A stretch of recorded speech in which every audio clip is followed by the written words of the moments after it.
opposition. Kemi Badenoch. Mr. Speaker, can I echo the Prime Minister's sentiments about the horrific terrorist attack of July the 7th? I was pleased to be at the commemoration service on Monday, and in particular, our thoughts are with the families of those who lost their lives, those who had to go on without their loved ones. And Mr. Speaker, I would like to pay tribute to Lord Tebbit, who died yesterday at the age of 94. He was a man of iron integrity and conviction, who by his efforts helped to save our country from the chaos of the 1970s. We all owe him so much. Right, so that was very nice and, of course, very meaningful and very important and all of that. But what you often see is a screeching turn now as Kemi Badenoch tries to go from this is important to attack. So let's see how screeching it is. Mr. Speaker, in their manifesto last year, Labour promised not to increase income tax, not to increase national insurance, and not to increase VAT. Does the Prime Minister still stand by his promises? Oh, now, this is because he said he won't stand by his promises. He says he won't promise to. He'll say what he's about to say. He's about to say, you wouldn't expect me to write the budget now, which means I'm not going to say it because you'll be cross with me, but I'm probably going to raise taxes. Yes. Ooh! Ha ha!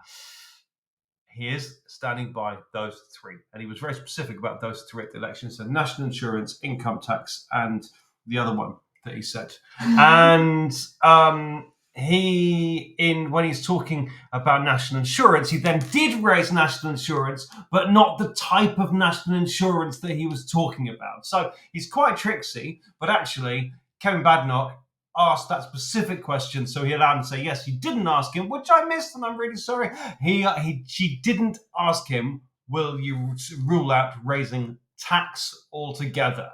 Let's see what happens next. Mr. Speaker, it is rare. It is rare, yes.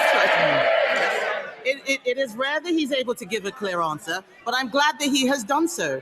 Because he also promised, in fact, he boasted that he solved the doctor strike, but only a prime minister who was so weak and giving 28% pay rise to doctors, only now we see that they're still voting to strike again.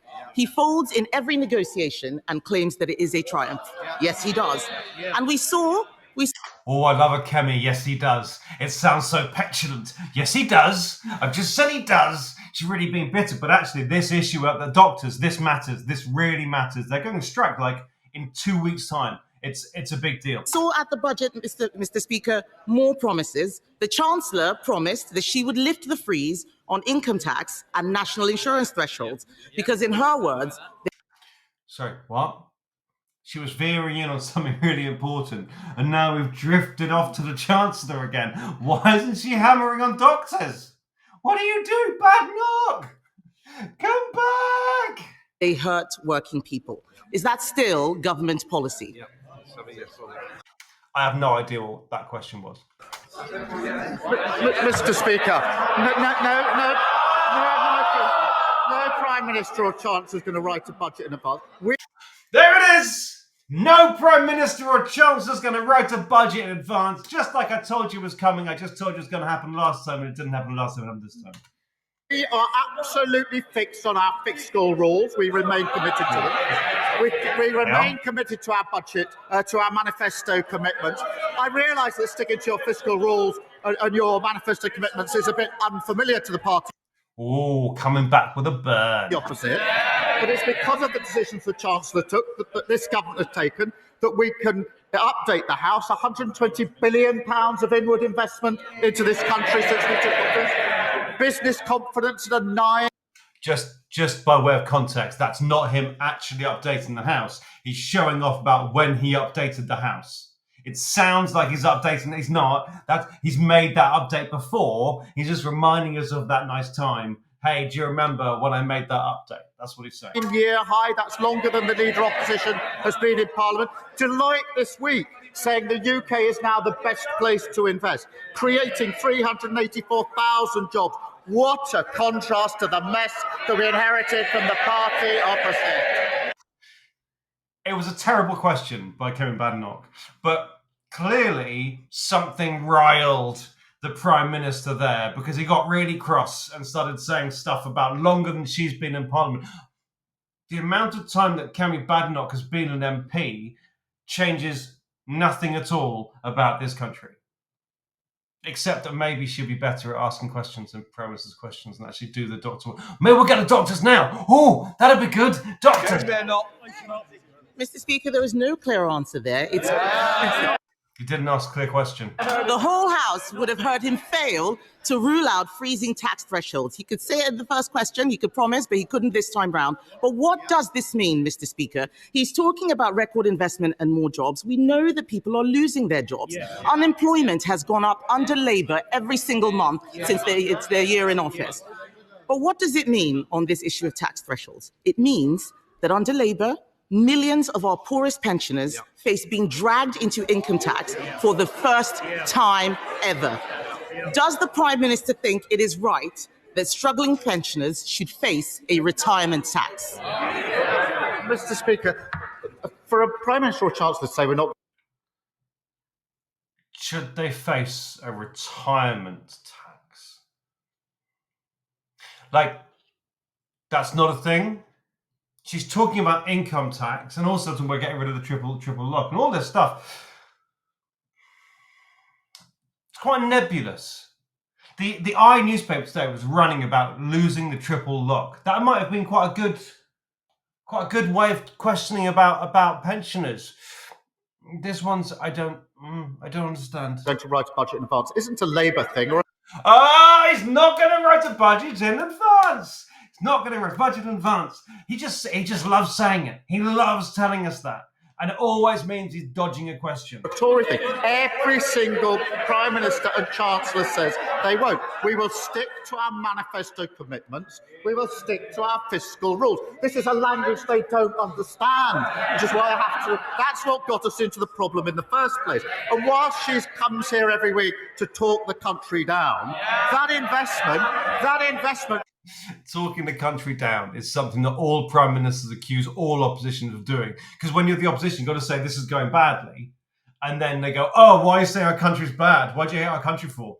And it's just really standard and say something interesting.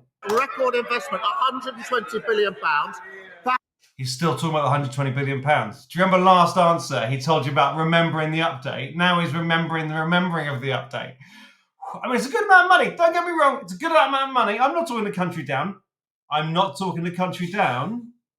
But that will be good, well-paid jobs across the country. And this investment, Mr. Speaker, is foreign investors who can choose whether to invest in this country. They're choosing to invest in this country now because they have confidence in what this government is doing. Mr. Speaker, investors are fleeing the country. They're fleeing the country. He says he'll stick to his manifesto promises.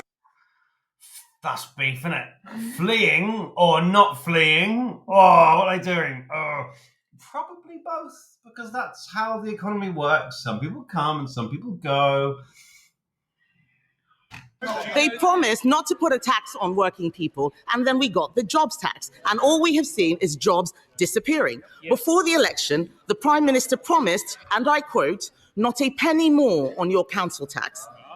The Institute for Fiscal Studies says that now council tax bills will rise at their fastest rate in 20 years. Will the Prime Minister admit that under him, council tax is set to soar? No, of course it's not. It soared under the last government. No, of course. Of the what? Mr. Speaker, here she goes again, back on familiar territory. She comes here complaining about the national insurance rise every year, every week. She comes here complaining about it. And then when she's asked the question, well, would you have the courage then to reverse it? What's the answer? No! If you look carefully right now, you can see angry Chris Philp pointing very angrily at the Prime Minister. If you're ever bored, right, if you're ever at a loose end, do stick on Parliament and hopefully Chris Philp will be in there. He gets so cross. I love watching him. He's so cross. Tell you the lie, because she's too embarrassed to say she doesn't want the investment we put in. That investment went to the NHS. They want the investment, they can't say how they're going to pay for it. That is what got us into the problem in the first place. Mr. Speaker, he still doesn't understand, so I'm going to make it very simple for him. This is a mess of his own making. He shouldn't be asking how we would clean it up. The fact is, they raise national insurance through the jobs tax, and that's why they have to put up council tax. The truth is... That wasn't put in a simple term. She said she was going to put in a simple term for him. If anything, I'm more confused than ever before. What? So you did that, and then council tax, and then that? What? His catastrophic budget has created a domino... Now we're getting there. He's the catastrophic. And that's his budget too. ...effect, which he cannot now control. We on this side of the House know that you cannot tax your way to growth. But now he's flirting...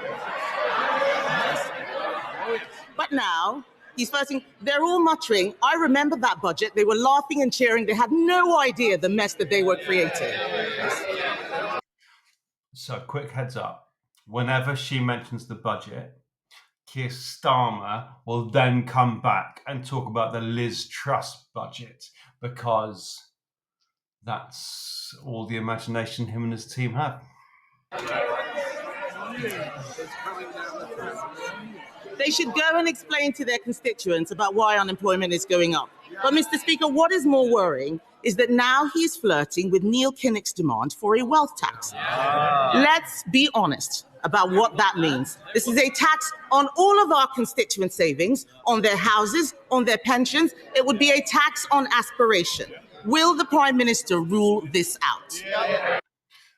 I think he will rule out the wealth tax. I could look very silly in a minute. But I also think he is definitely going to bring up Liz Truss. Let's see.